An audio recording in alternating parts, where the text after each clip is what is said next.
Good morning everyone. आज कर रहे हैं हम लोग क्लास 12th मैथ्स एनायूज का चैप्टर 6 सीक्वेंसेस एंड सीरीज, और आज हम कर रहे हैं इसकी एक्सरसाइज 6.2। तो पढ़ते हैं आज का फर्स्ट क्वेश्चन। क्वेश्चन है find the sum of the following APs. आपको इन एपीज का सम बताना है। ठीक है, तो इसका मतलब ये है कि आपको इन सारी जो टर्म्स हैं इनको ऐड करके बताना है कि कितना आएगा। तो इसके लिए हम इनको ऐसे नहीं करेंगे कि 8 + 11 + 14, ऐसे नहीं। इसके लिए एक फॉर्मूला होगा हमारे पास। तो फॉर्मूला होता है सम ऑफ एन टर्म्स के लिए, सम ऑफ एन टर्म्स के लिए फॉर्मूला होता है एपी के लिए। इसको हम रिप्रेजेंट करते हैं एस एन से, सम ऑफ एन टर्म्स। ये होता है n/2 2a + n-1 × d। और अगर आपके पास लास्ट टर्म है, जैसे कि यहाँ पर हमको लास्ट वाला टर्म नहीं दिया गया है, तो अगर लास्ट वाला टर्म है तो आप ऐसा कर सकते हैं n/2 a + l, और यहाँ पर l है वो लास्ट टर्म का वैल्यू है। ओके, तो आप ये दोनों फॉर्मूले लगा सकते हैं। ठीक है, अभी यहाँ पर आप देख रहे हैं जो फर्स्ट ए पार्ट है इसमें हमें लास्ट टर्म नहीं दिया है, बस 15 टर्म्स दिए हैं। तो सबसे पहले इसमें जो भी वैल्यू गिवन है वो लिख लेते हैं हम लोग। एक तो हमें a पता है 8 है, d हमें पता है कितना 11 - 8, ये हो जाएगा 3, और n का वैल्यू हमें पता है 15।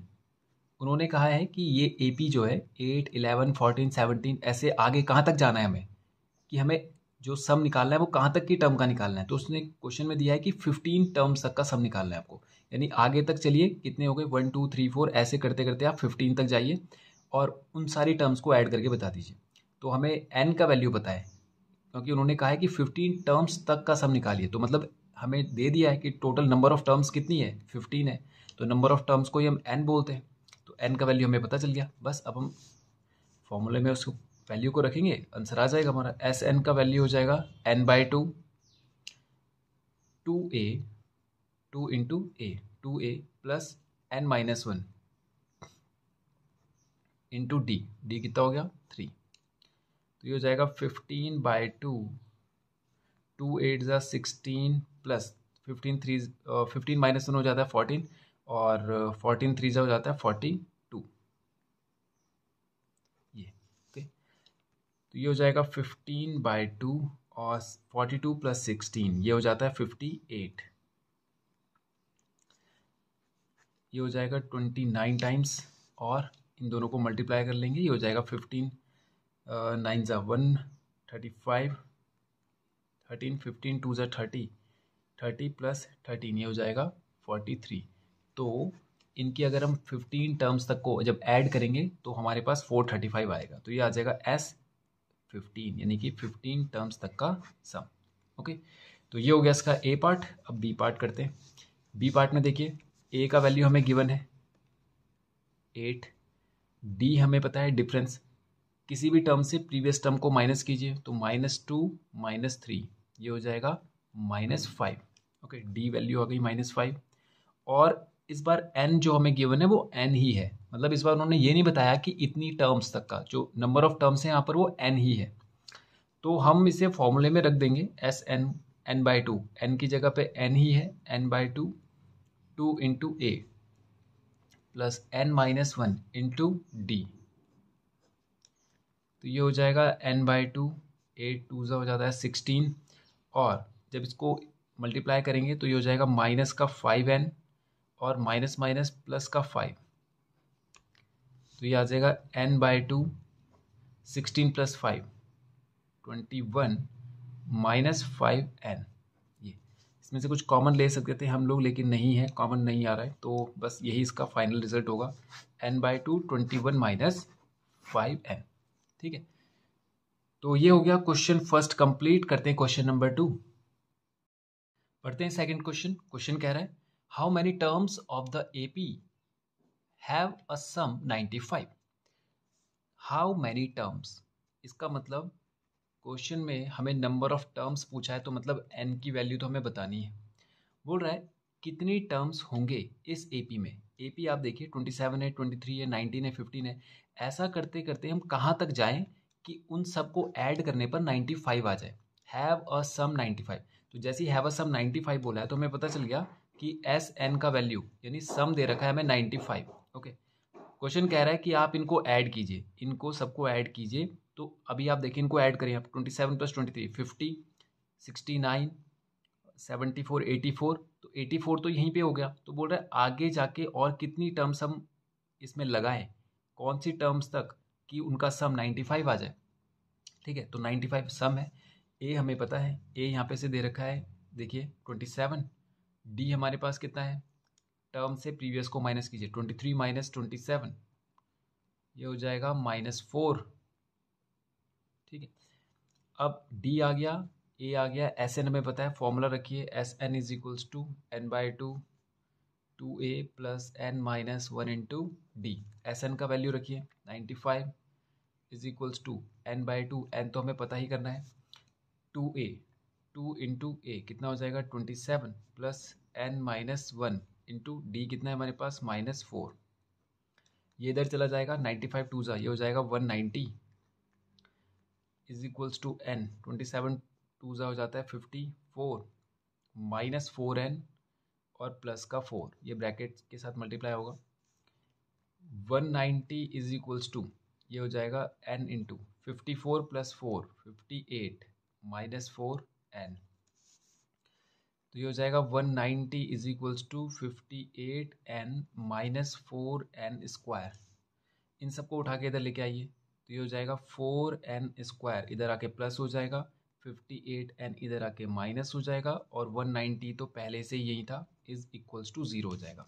इसमें से 2 हम कॉमन ले सकते हैं, तो ये हो जाएगा 2n स्क्वायर -29n प्लस का 95 इज इक्वल्स टू, देखिए जैसे हमने 2 को कॉमन लिया ना, इज इक्वल्स टू 0, तो ये 2 इधर जाके 0 हो जाएगा। 2n square 29n + 95 is equals to 0। अब देखिए ये क्वाड्रेटिक बन गई है। अब आप इसको क्वाड्रेटिक फार्मूला लगाइए या स्प्लिटिंग द मिडिल टर्म कीजिए। मैं क्वाड्रेटिक फार्मूला लगा रहा हूँ, वो आपको पता है -b + -√b² -4ac/2a। ओके, अब देखिए तो वैल्यू रखते हैं, -b ± √b² -4 into a into C. Okay, ये हो जाएगा अपॉन में, और 2a भी चाहिए हमें, 2a कितना हो जाएगा इंटू 2, तो इज इक्वल्स टू 0 है हमारे पास, यहाँ पे इज इक्वल्स टू 0। अब देखिए माइनस माइनस हो जाएगा +29 प्लस माइनस, ये हो जाएगा हमारे पास 29 का स्क्वायर, ये हो जाएगा 29 का स्क्वायर, ये हो जाता है हमारा 841, और माइनस ये हो जाएगा 95 2 अभी कितना आया था हमारा 190, और 194 19 4 76 760 अपॉन में 4 इज इक्वल्स टू 0 है। अब देखिए ये हो जाएगा हमारे पास कितना, एक बार हमें 29 प्लस के साथ करना है, पहले इसको सॉल्व कर लेते हैं। ये आ जाएगा हमारे पास 29 प्लस माइनस 841 -760, ये हो जाएगा 114 -6 8, ये 0 हो जाएगा 81 अपॉन में 4 इज इक्वल्स टू 0। तो ये जाएगा 29 प्लस माइनस 81 का बाहर आ जाएगा 9 4, तो एक बार हो जाएगा 29 + 9 अपॉन 4, एक बार आ जाएगा 29 - 9 अपॉन 4। तो देखिए ये हम n के लिए वैल्यू निकाल रहे हैं, आपको पता है ना सारा, ये n के लिए आ रहा है वैल्यू। तो 29 - 9 कितना हो जाता है 20/4, तो ये आ जाएगा 5।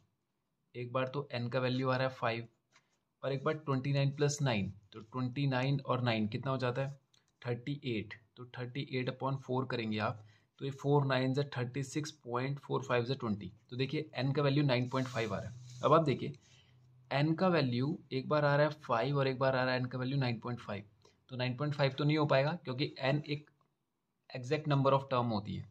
जैसे कि हम कह रहे हैं कि फर्स्ट टर्म, उसके बाद हम सीधा कहते हैं सेकंड टर्म, उसके बाद कहते हैं थर्ड टर्म, इनके बीच में कहीं पर भी 2.5 या 3.5 वाली टर्म तो आती नहीं है, तो टर्म डेसिमल में नहीं होगी। भैया आप नंबर ऑफ टर्म्स बता रहे हैं, आप बोल रहे हैं कि इस एपी में 20 टर्म्स है या इस एपी में 10 टर्म्स है, तो आप एक एग्जैक्ट होल नंबर बोल रहे हैं। ठीक है, आप ऐसे डेसिमल में, फ्रैक्शन में तो कभी नहीं बोलते। जैसे कि आप जैसे कोई काउंटिंग कर रहे हैं आपकी, आपके पास इतने पेन हैं या इतनी पेंसिल्स हैं, तो आप उसको कभी भी ऐसे नहीं बोलते कि आपके पास 3.5 पेंसिल्स हैं या 3.5 पेन है। एग्जैक्ट नंबर में आता है, तो हम यहाँ पर n को 9.5 नहीं लेंगे, बल्कि n का वैल्यू आ जाएगा हमारा कितना 5। यही वैल्यू हमें फाइंड करनी थी। यानी कि ये जो कह रहा था कि 95 कहाँ तक आएगा, आप इसको आगे तक ले जाएं, 1 2 3 4 और अगली टर्म जो होगी 5, पाँचवीं टर्म तक ये पूरा 95 आ जाएगा। चेक भी कर लेते हैं लोग। देखिए ये सॉल्यूशन का पार्ट नहीं, केवल आपको चेक करके बता रहा हूँ मैं। ये देखिए ये आ रहा है 27, फिर आ रहा है 23, फिर आ रहा है 19 और फिर आ रहा है 15। ठीक है, इसके बाद देखिए तो कितना हो जाएगा 50 प्लस 959 प्लस 1069 प्लस 5 74 प्लस 10 84। अब देखिए अगला टर्म क्या आने वाला है, यहाँ तक तो 84 हो गया। आप देख रहे हैं गैप कितने का है, 4 का गैप है। ये इससे और आगे जाएगा तो 4 कम हो जाएगा। 19 माइनस 4 50 होता है, 15 माइनस 4 11 होता है। अब 84 में यहाँ पर ऐड कीजिए 11 तो ये जाता है 95। तो देखिए 5 टर्म तक का सम हो जाता है कितना 95। ये केवल चेक करने के लिए। ओके, तो ये हो गया क्वेश्चन नंबर 2। वी कंप्लीट करते हैं क्वेश्चन नंबर 3। पढ़ते हैं क्वेश्चन नंबर 3। क्वेश्चन कह रहा है a man takes an interest free loan of ₹1740 from his friend agreeing to repay in monthly instalment. एक आदमी ने अपने दोस्त से कुछ उधार लिया और वो इंटरेस्ट फ्री लोन था, मतलब उस उधार पर उसको कोई टैक्स या मतलब ब्याज नहीं देना पड़ेगा। जैसे हम कभी लोन लेते हैं तो उसमें हमें एक लोन तो चुकाना ही पड़ता है, साथ में उसमें इंटरेस्ट भी देना पड़ता है। तो यहाँ पर उसने जो लोन लिया है उसमें उसने कोई इंटरेस्ट नहीं देना है, मतलब उसके दोस्त ने उससे कोई इंटरेस्ट नहीं मांगा। उसने कहा कि जितने पैसे लिए बस उतने ही चुकाने। फिर आगे कहता है उसका दोस्त इस बात पे राजी हो गया कि वो मंथली इंस्टॉलमेंट में उसको पैसा वापस करेगा। तो उसका दोस्त इस बात के लिए मतलब एग्री करता है, ठीक है, कि वो सारा पैसा एक साथ नहीं दे पाएगा, मंथली इंस्टॉलमेंट में दे पाएगा, थोड़ा थोड़ा पैसा करके दे देगा। तो वो जो मंथली इंस्टॉलमेंट है वो दिया जा रहा है 200 रुपये पहले महीने। उसने कहा कि मैं पहले महीने 200 रुपये दूंगा और अगले महीने जो होगा वो मैं 10-10 रुपये घटाता हुआ जाऊंगा। जैसे कि आज इस महीने दे दिए 200 रुपये, अगले महीने दे दिए 190 रुपीज़, क्योंकि 200 में से 10 रुपये कम करके उसको अगले महीने देना है। ठीक है, फिर उसके अगले महीने देगा वो 180। तो ऐसा करते करते अगर वो पैसा चुकाएगा तो वो बोल रहा है कि कितने महीने में वो पूरा पैसा चुका पाएगा। ओके, अब देखिए पहले इसका एक फॉर्मेट बना लेते हैं कि टोटल पैसा जो है वो 1740 है। ये तो हो गया टोटल मनी या लोन जो अमाउंट है, अमाउंट ऑफ लोन। फिर कह रहा है कि वो फर्स्ट मंथ जो इंस्टॉलमेंट देता है वो 200 रुपये देता है। अब देखिए इंटरेस्ट नहीं है तो इसलिए हमें हमारे लिए थोड़ा सा आसान हो गया कि हमें पैसा केवल इतना ही देना है। एक्स्ट्रा इसमें ऐड करके कैलकुलेशन नहीं करनी है हमें कि इसमें इंटरेस्ट भी देना है, उसके लिए वो कैलकुलेशन नहीं करनी है। सिंपल कि केवल 1740 देना है तो यही हमारा टोटल होगा। तो पहले महीने उसने दिया 200 रुपये, अगले महीने दिया उसने 190 रुपये, फिर दिया 180 रुपये। ठीक है, तो ऐसा करते करते ये भी तो हमें चेक करते रहना पड़ेगा कि टोटल कितना दे चुका है वो अभी तक। तो देखिए 200 और 190 कितना हो गया 390, मतलब यहाँ से लगभग 400 रुपये यहाँ तक जा चुके हैं। फिर आगे गए हम लोग तीसरे महीने तक, कितना पैसा जा चुका है देखिए 390 और 100 कितना हो गया 490 और 490 और 80 तो 17, 570 रुपये यहाँ पे तक होगी। तो ऐसा करते करते किस महीने तक उसका पैसा पूरा का पूरा वो वापस कर देगा। तो ये जो हम ये देख रहे हैं ना अमाउंट, ये केवल अमाउंट नहीं बता रहा है, ये 2-3 इन्फॉर्मेशन रखी हुई है इस वैल्यू ने। देखिए एक तो ये भी बता रहा है कि ये मंथ भी है, मतलब देखिए ये फर्स्ट मंथ हो गया, ये सेकंड मंथ हो गया, ये थर्ड मंथ हो गया। ठीक है, और ये भी बता रहे हैं कि कितना पैसा वो दे चुका है। ये तो खैर इन्फॉर्मेशन है ही है। तो यहाँ पे तक हमें क्या पता चल रहा है कि भाई 3 महीने में इतना जा चुका है, तो अगले हम कितना और महीने तक उसको देना पड़ेगा। तो जब हम ये पूछ रहे हैं कि कितना महीने तक देना पड़ेगा, तो ये असल में टर्म्स जो है यहाँ पर ये एपी की तरह ही तो बन रही है। देखिए 10-10 का डिफरेंस है और 10-10 का डिफरेंस ही रहना है आखिरी तक। और ये जो हम पोजीशन देख रहे हैं कि अगला महीना, ये पोजीशन शो कर रहा है टर्म्स के लिए, यानी कि एन शो कर रहा है और वही हमें बताना है कि उसने बोला कि कितने महीने तक उसको देना पड़ेगा। तो एन का वैल्यू हमें पूछा हुआ है।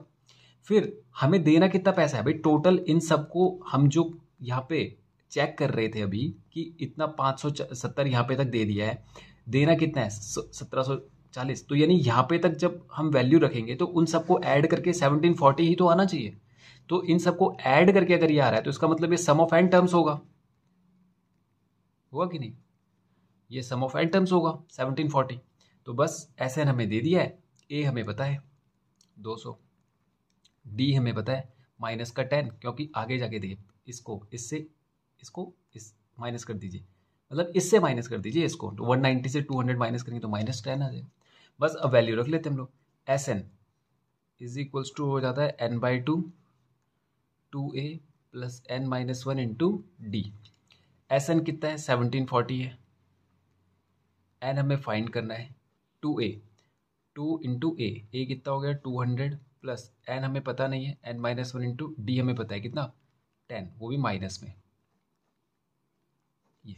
ओके, अब देखिए ये हो जाता है हमारे पास कितना, इस 2 को इधर ले जाइए तो ये आ जाएगा 2 0 0, 2 4 8, 2 7 14, 1 बचेगा, 2 1 2 plus 1 3 is equals to n times of 2 2 4 400 और प्लस 10n, तो ये माइनस हो जाएगा क्योंकि माइनस का 10 है, तो माइनस का 10n प्लस का 10 ये।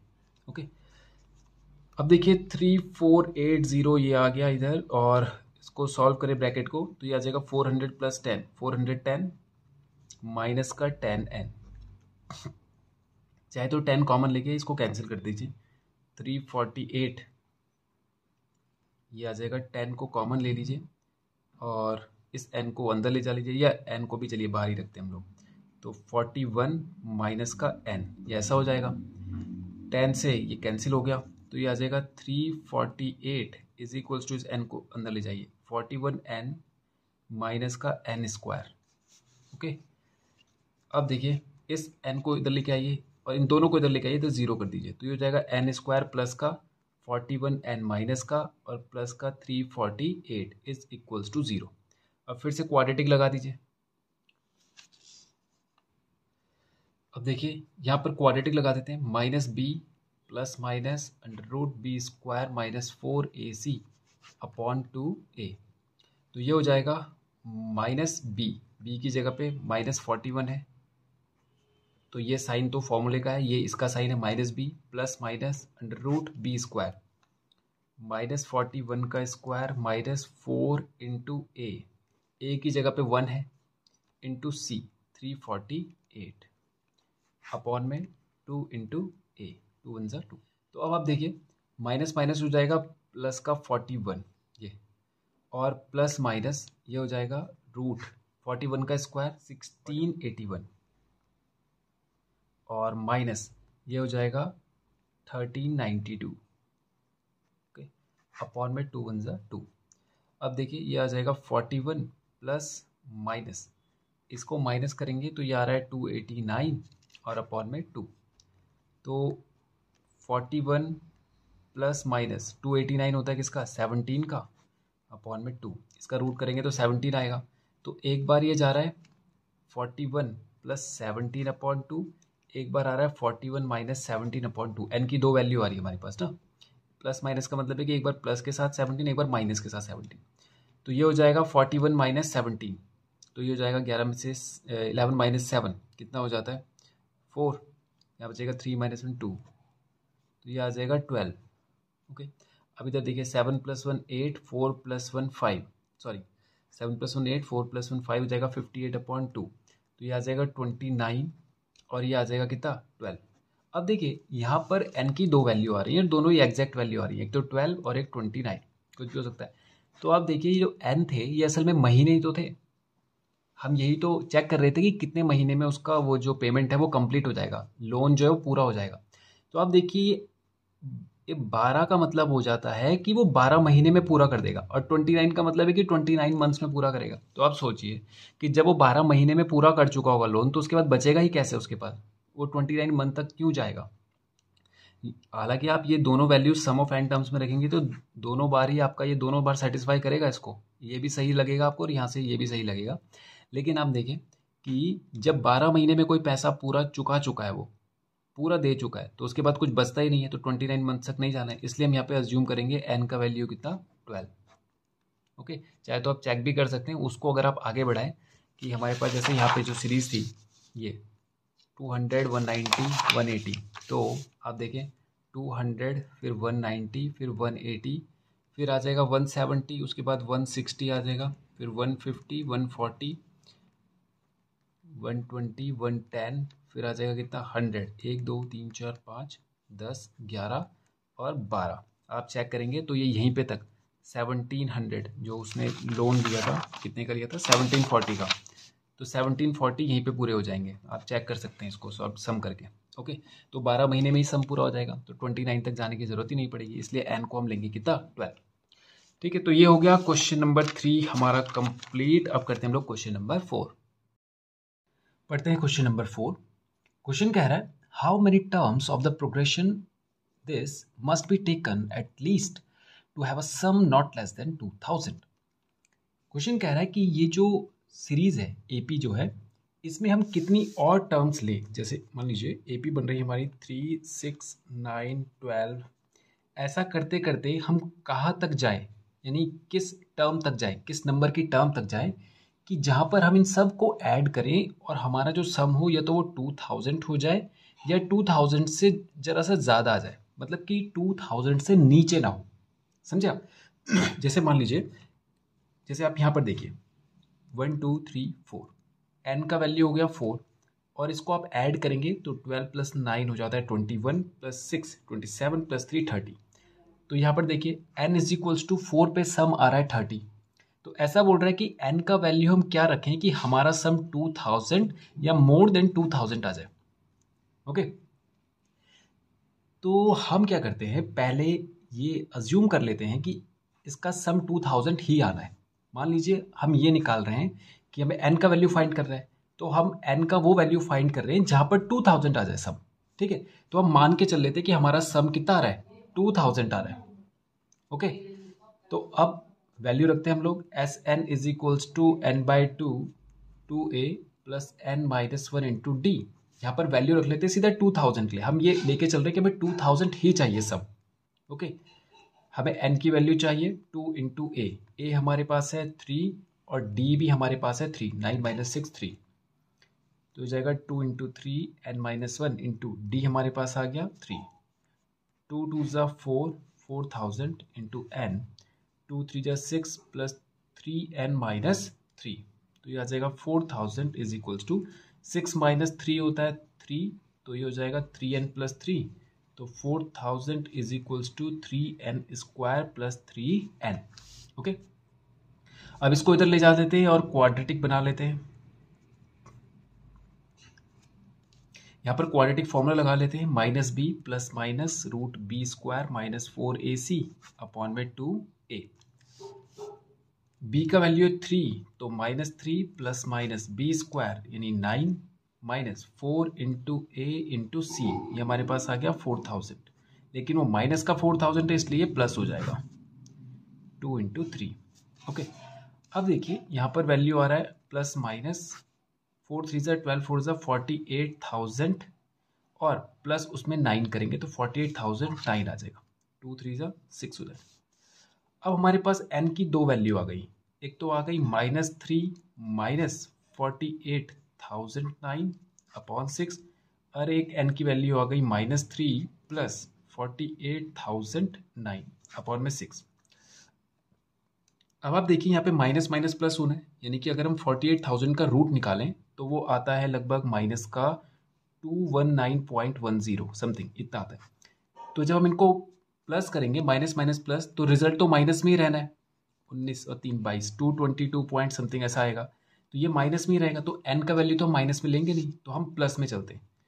तो -3 प्लस इसका रूट करेंगे तो ये आ रहा है 219.10 अपॉन में 6।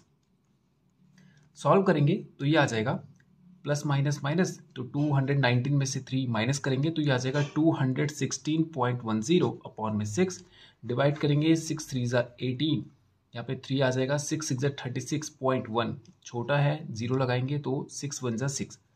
अब जरा यहाँ पर चीज को समझिए कि n का वैल्यू हमारे पास आ गया 36.01 फॉर Sn = 2000।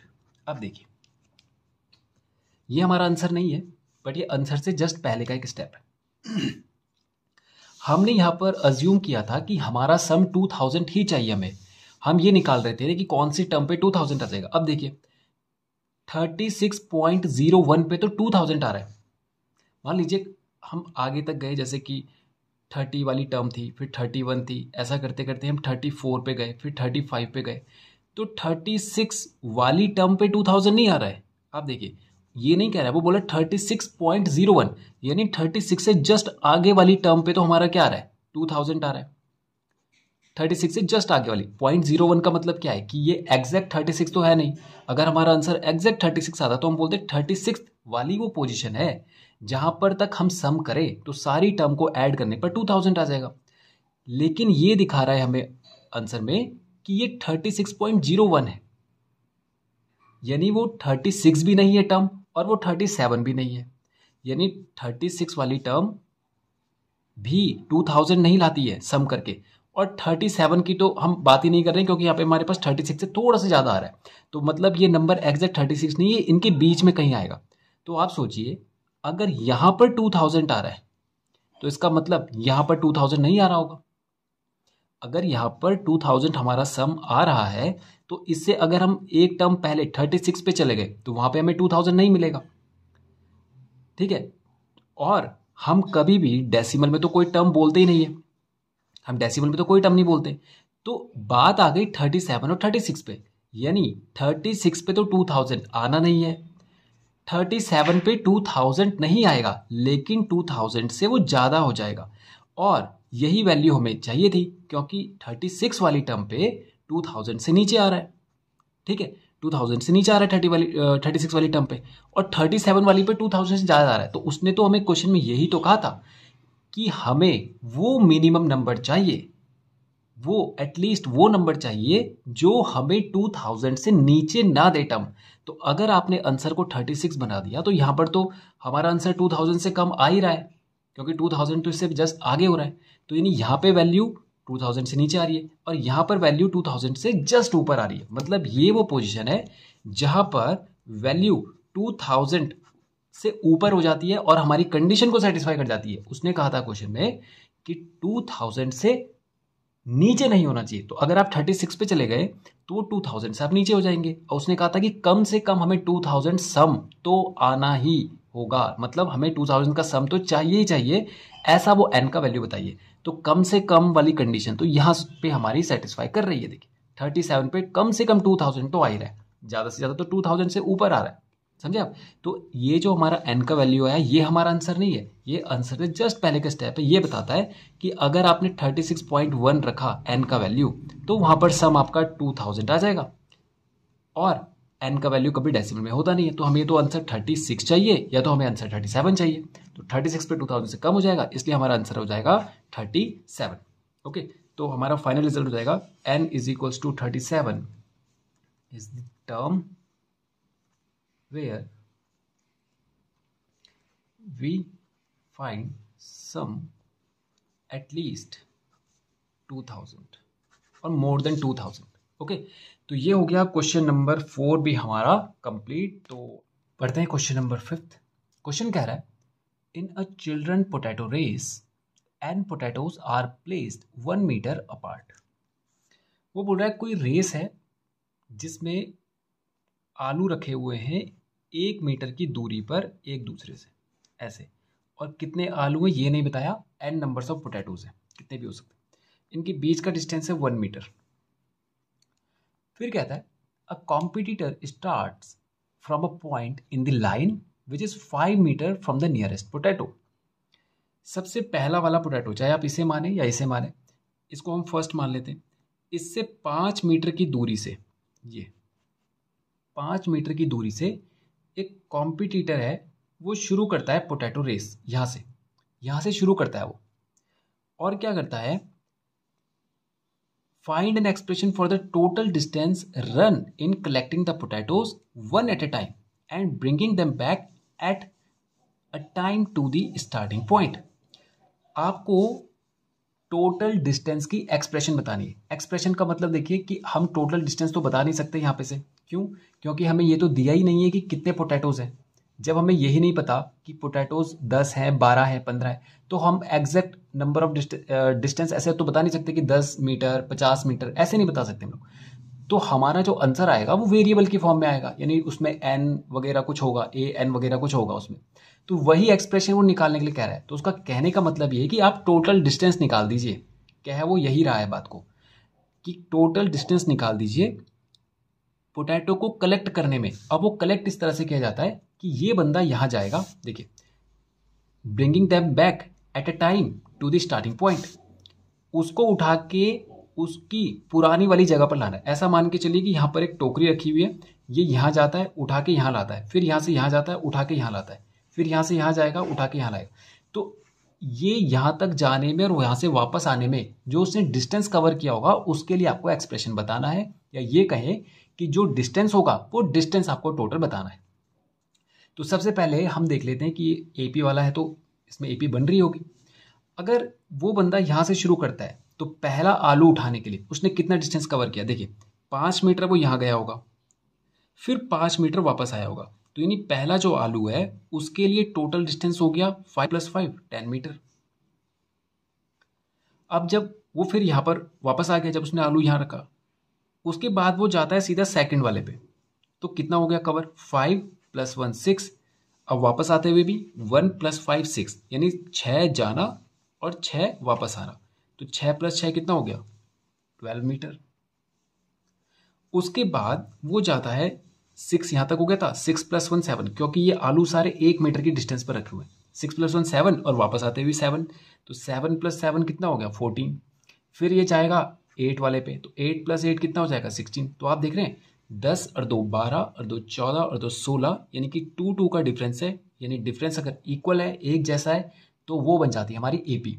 तो ये हमारी एपी की फर्स्ट टर्म आ गई 10, डी आ गया हमारे पास 2, और एन तो हमें पता ही नहीं है, एन की जगह पे उन्होंने एन ही दिया है, मतलब पता है लेकिन नंबर में नहीं पता है, एन की जगह पे एन ही है। तो उन्होंने कहा था कि सम निकालिए, तो सम का फॉर्मूला हो जाएगा सम ऑफ एन टर्म्स, कि उसने एन आलू अगर उठाकर यहाँ डालें तो उसके लिए टोटल कितना डिस्टेंस कवर किया होगा।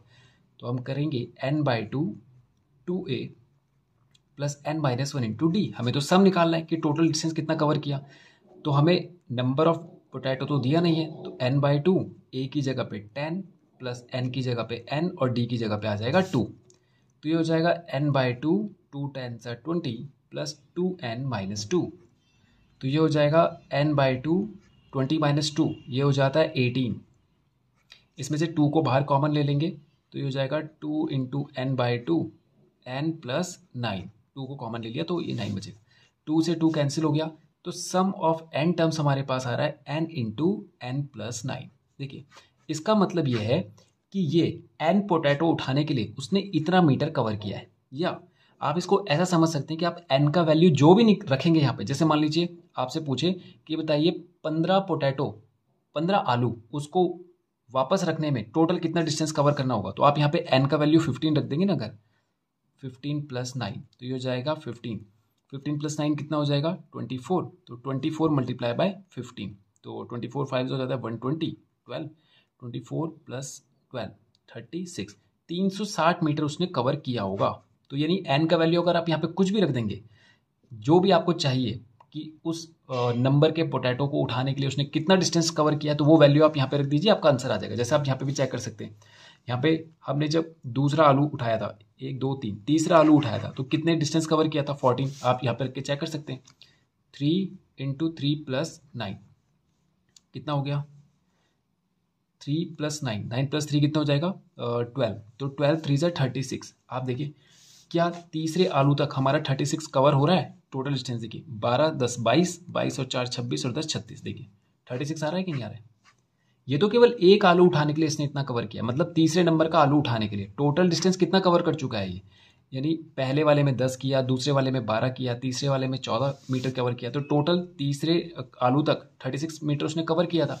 तो वैसे ही हमने यहाँ पर देखा कि हमने कोई भी नंबर रखा तो यहाँ पर वो वैल्यू आ गया कि उस आलू तक उसने कितना डिस्टेंस कवर किया होगा। तो ये है वो एक्सप्रेशन जिसको वो पूछ रहा था। ओके, अब आगे चलते हैं। वो बोल रहा है कि calculate the value of n if the total distance cover is 162 metre. अब बोल रहा है कि हम देखिए यहाँ पर एस एन का वैल्यू आ गया हमारे पास n+9, आसान हो गया हमारे लिए। उसने बोला कि अगर उसने 162 मीटर कवर किया तो बताओ कितने आलू उसने उसमें वापस कलेक्ट करके वो ले गया होगा। तो एस एन का मतलब हमें टोटल डिस्टेंस दे रखा है, यही तो एस एन की वैल्यू है। एन हमें फाइंड करना है, तो ये कितना हो जाएगा n² + 9n, n² + 9n, 162 आ गया। n² + 9n - 162 = 0, और ये हमारी बन जाएगी क्वाड्रेटिक। ओके, सॉल्व करेंगे। -b + -√b² - 4ac/2a, तो -b यानी कि माइनस का 9 + -b² यानी ये हो जाएगा 81, 9 का स्क्वायर 81 - 4 × 1 × 162, और ये माइनस का 162 है इसलिए प्लस हो जाएगा, और 2 1 2 ही रहेगा क्योंकि a की वैल्यू है 1। सॉल्व करेंगे, ये आ जाएगा -9 प्लस, क्योंकि माइनस तो लेंगे नहीं हम लोग, क्योंकि माइनस माइनस प्लस हो जाना है, तो n का वैल्यू माइनस पे तो रहेगा नहीं, तो ये आ जाएगा कितना 81 प्लस 4 2 = 8, 4 6 = 24, कैरी 2, 4 1 = 4 + 2 6, 648, तो ये आ जाएगा -9 और अपॉन में 2, -9 प्लस 8 + 1 9, 8 + 4 12, कैरी 1, 6 + 1 7, 729 अपॉन में 2, 729 होता है हमारा कितने का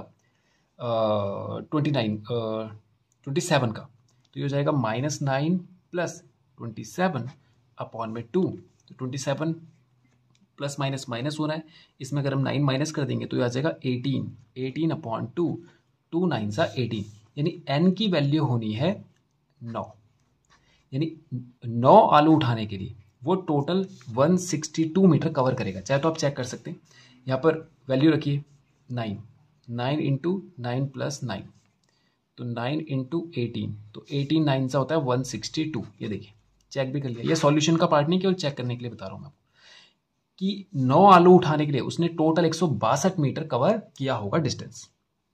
ओके, अब यहाँ पे हमने माइनस नहीं लिया क्योंकि अगर हम माइनस करते तो -9 - 27 आता अपॉन 2, तो माइनस माइनस प्लस 27 9 36 2 माइनस का 18, तो ऐसा तो हो नहीं सकता, इसलिए हमने ये नहीं लिया, तो n की वैल्यू हो गई 9। ओके, तो ये हो गया क्वेश्चन 5th भी कंप्लीट। करते हैं क्वेश्चन नंबर 6, पढ़ते हैं क्वेश्चन नंबर 6। क्वेश्चन कह रहा है if the sum of first n terms of a sequence b an square plus bn prove that the sequence is an AP and find its common difference। जैसे अभी हमने ये वाला क्वेश्चन किया था 5th, वहां पर हमारी SN की एक वैल्यू आई थी, याद है आपको, ये n × n + 9, याद है, और ये वो एक्सप्रेशन थी जिससे हम किसी भी टर्म का सम निकाल रहे थे, कि अगर हमें 15 चाहिए तो हम यहाँ पे वैल्यू रख रहे थे, 15 तक का सम आ जा रहा था। वैसे ही वो यहाँ पर हमें एक एक्सप्रेशन दे रहा है, बोल रहा है कि an² + bn, ये फॉर्मूला नहीं है सारी एपी के लिए, ये बोल रहा है जो एपी की बात वो यहाँ पर कर रहा है उसके लिए ये सम का फॉर्मूला है। पहले समझ लेते हैं हो क्या, देखिए मान लीजिए ये हो गया 1 3 5 7 9, तो मान लीजिए इस एपी की अगर 3 टर्म को ऐड करना है तो उसके लिए कोई फॉर्मूला बना के दे दे, समझे आप, उसके लिए कोई फॉर्मूला बना दे। जैसे कि इसके लिए अगर मैं फॉर्मूला बनाना चाहूँ तो वो बनेगा n/2 2a plus n - 1 × d, d हमारे पास है 2, तो ये आ जाएगा n/2 2 + 2n - 2, तो ये हो जाएगा n/2, 2 से 2 ये, तो ये हो जाएगा 2n² 2, 2 से 2 कैंसिल, यानी कि n²। इसका मतलब ये है कि अगर AP के लिए मुझे सम निकालना है तो उसके लिए फॉर्मूला बन जाएगा n²।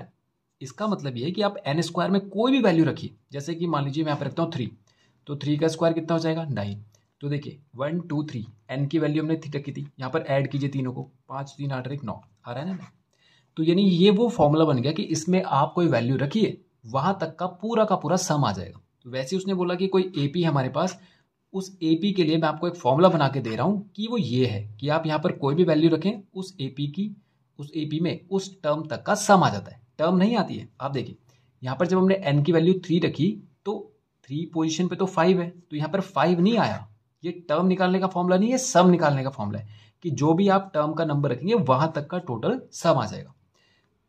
तो क्वेश्चन में यही कह रहा है कि हमने आपको ये दे दिया एक्सप्रेशन, यहाँ पे से आप सम निकालिए और फिर प्रूव कीजिए कि वो जो सीक्वेंस है वो एपी होगा।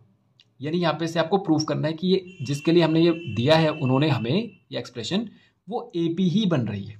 फिर बोल रहा है कि ए पी बन जाए तो उसका कॉमन डिफरेंस भी निकाल लो। अब देखिए, अगर ये फॉर्मूला है सम का तो हम यहाँ पर वैल्यू रखते हैं। Suppose n is equals to 1 रखते हैं हम लोग, तो S1 हो जाएगा हमारे पास a इंटू 1 का स्क्वायर प्लस b इंटू 1, तो ये आ जाएगा a वन ज़ा a प्लस b। S1 आ गया हमारे पास a प्लस बी, जरा इस पर ध्यान रखिएगा।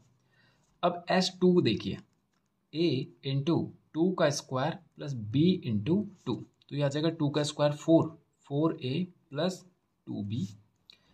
फिर S3 रखेंगे तो ये आ जाएगा a इंटू 3 का स्क्वायर प्लस 3 इंटू बी, तो ये आ जाएगा हमारे पास 9a प्लस 3b। अब देखिए, अभी अभी हमने डिस्कशन किया था इस बारे में कि ये जो वैल्यूज़ आ रही हैं, जब हम यहाँ पे वैल्यू रखते हैं तो वो टर्म नहीं निकालता है, वो वहाँ तक का सम निकालता है। तो जब हम S1 की बात कर रहे हैं तो S1 का मतलब हो गया कि पहली टर्म का सम है, ठीक है। S2 का मतलब हो गया ये दूसरी टर्म तक का सम है। जैसे आप यहाँ पर देखिए, अगर मैं S1 रख रहा हूँ तो S1 का मतलब मेरे पास पहली टर्म का सम आ रहा है। अब पहली टर्म का सम क्या होता है? पहली टर्म में जब पहली ही टर्म शामिल हो रही है तो उसका सम का मतलब यही तो होगा कि वही पहली टर्म होगी। जैसे मान लीजिए मैं आपको कहूँ कि 2 टर्म का सम है, तो इसमें तो 2 शामिल हो रही है ना, कि हो सकता है पहली दूसरी हो सकता है दूसरी तीसरी हो। तो जब मैं बोल रहा हूँ n इज इक्वल्स टू 2, तो यहाँ पे इसका मतलब है कि पहली और दूसरी 2 टर्म तक का सम है। लेकिन जब मैं बोल रहा हूँ n इज इक्वल्स टू 1, तो n इज इक्वल्स टू 1 का मतलब पहली टर्म का सम पहली टर्म ही तो होता है। तो अगर मैं S1 कह रहा हूँ तो यही हमारी T1 हो जाएगी, या इसको आप A1 कह लीजिए, होगा कि नहीं? पहली टर्म का सम पहली टर्म तो होगी, लेकिन जैसे ही हम दूसरी टर्म आ गए, दूसरी टर्म का जो सम होगा वो 4 आ रहा है, तो इस 4 में पहली वाली भी तो शामिल है, यानी ये पहली और दूसरी दोनों को मिलाकर आया है। तो अगर मुझे दूसरी टर्म चाहिए तो पहली वाली इसमें से हटा देता हूं, तो 4 में से अगर मैं पहली वाली हटा दूं तो देखिए दूसरी टर्म आ रही है कि नहीं, समझे आप? तो वैसे ही ये जो S2 है, जैसे जो हमारा S1 है, S1 तो हमारा आ गया a प्लस बी, यही हमारा T1 आया। यहाँ पे करते हैं इसको, S1 जो हमारा आया वो आया a प्लस बी, और यही हमारा T1 आया, यानी यही हमारे पास पहली टर्म है। जब हमने S2 किया तो वो आया हमारे पास 4a प्लस 2b, ये हमारे पास T2 नहीं आया, ये पहली और दूसरी टर्म का सम आया। तो अगर मुझे T2 फाइंड करना है तो मैं करूंगा S2 माइनस S1, यानी दूसरी वाली टर्म तक का जो सम है उसमें से पहली वाली को माइनस कर देंगे। 4a plus 2b minus a, ये माइनस कर देंगे इस a प्लस बी को, तो ये हो जाएगा 4a plus 2b minus a minus B. तो 4a माइनस a 3a और 2b माइनस b b, तो 3a प्लस 2b ये आ गई हमारी दूसरी टर्म, ठीक है। अब जब हमने S3 किया था तो S3 आया था हमारा 9a प्लस 3b। इसमें से अगर मैं दूसरी टर्म तक का सम हटा दूं तो मेरे पास तीसरी टर्म आ जाएगी, यानी कि S3 माइनस S2 कर दूंगा, तो S3 कितना है 9a प्लस 3b, और उसमें से माइनस कर देंगे हम लोग क्या, दूसरी टर्म तक का सम कितना था 4a प्लस 2b, तो ये हो जाएगा 9a plus 3b minus 4a minus 2b। तो 9 माइनस 4 होता है 5a, और 3b माइनस 2b होता है कितना b। अब देखिए ये T3 आ गया, इतनी काफ़ी है 3 टर्म। अब पहली टर्म हमारे पास आ गई a plus B, A P की, ये ए पी बन रही है हमारी, हम देख रहे हैं अभी चेक करेंगे बन रही है कि नहीं। दूसरी टर्म आ गई 3a प्लस बी, तीसरी टर्म आ गई 5a प्लस बी, ये हमने बना ली ए पी, हम मान के चल रहे हैं ए पी है। तो ए पी है तो इनका डिफरेंस फिर एक जैसा होना चाहिए, तो आप चेक कीजिए 3a, तो कॉमन डिफरेंस डी हो जाता है। 3a प्लस बी में से अगर मैं a प्लस बी को माइनस करूं